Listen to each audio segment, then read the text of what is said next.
Mr. Deputy Speaker. I know what you're thinking. Here's Fielding coming up and being Gervasi's mouthpiece on this issue. We'll be speaking the same thoughts on it. No, I was thinking someone else. In any event, I'd first like to say that, listen, in my opinion, I don't think our current fogging system is working. It's working for the city. We talk about buffer zones. Well, and this is the big issue for me in terms of buffer zones. If you ask me, I think the buffer zones are way too big. 100 feet, 100 meters from any side of the property, in my opinion, is extremely too big.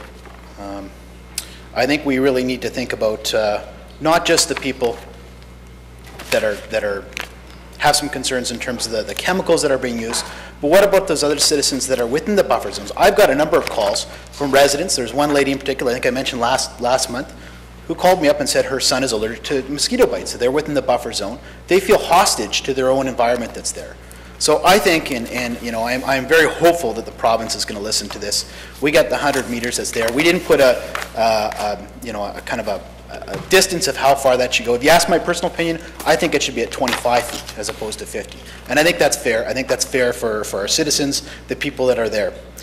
There's a number of things that I do like about this. I like the reduction in the DERS ban that we talked about 2 years earlier than we need to from the provincial, or rather from the federal government.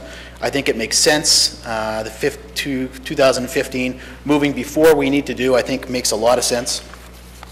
Going back to the public opinion polls on this issue, you know, I'm a true Democrat in a lot of ways. I think that we should listen to what people have to say from our citizens. Not Democrat in terms of political, but you understand where we're going with this. I try and listen to our people. I pride myself on having town hall meetings, everything else in terms of my ward, and I can tell you overwhelmingly what I've heard from people is that our system is not working, that we need to make changes. You look at public opinion polls on this, you've got 90 to 95% that said we need to make changes, and I think we need to listen to them. Malathion. Well, you know, there's been a lot of talk about this, and there's always a lot of back and forth from different groups that are there. I can tell you there's a certain thing. I'm not an expert in this field, but I can tell you I have learned a few things by listening to some of the experts. I'm just going to rattle them off here. Number one, malathion is still considered the best and safest approach to addressing mosquito control. Number two, when you listen to the Chief Medical Officer for the province of Manitoba, they say that there is not any direct link between malathion and any forms like that clear out. So they're telling us, the Chief Medical Officers saying that there isn't a link. Health Canada still issues this agent to address mosquito control. The Cancer Care Manitoba, from my understanding, has not taken a position that says malathion is dangerous to a certain extent in the dosages that we're using. And there's no other agents that is licensed by Health Canada to address this issue.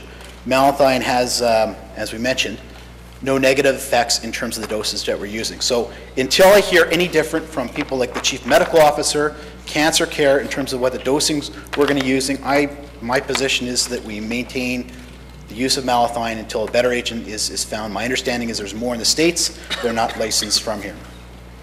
I do also like some of the changes we've made, the changes to notification period, 24 hours. I think that makes sense. If the province deems it as a health risk, whether it be West Nile, they give you a 24-hour notice. I think this is consistent with that. I think we should go with that. Length of time to spraying. Well, you know, it takes anywhere between 5 to 6 days, I understand, to spray the whole city for this. I think if you increase the time periods, shrink the time periods to doing this, it's going to make a lot of difference, because it takes that period of time. By the time you're done the spraying, and heavy mosquito-driven days like years that we are in today, you probably almost need the mosquito done after they've done one round of it. My final point is with the province. This is really in the hands of the province. The province issues us the license for malathion, so I'm hopeful that they're going to listen to our thoughts on this. If council supports this, they should listen. There's more money that needs to be had on the table. The biologicals is obviously an expensive piece. The duration, I think, is an expensive piece as well. So I'm very hopeful that the province is going to listen to what our citizens are saying, to what council is saying. And with that, I will close. I'll keep my comments very brief, because today is a long day. But I do hope that the rest of council supports this initiative. I think what's coming before us isn't perfect, exactly what I wanted, but it's a step in the right direction. And I'm hoping the province and the rest of council supports this. Thank you. Councillor Talbot.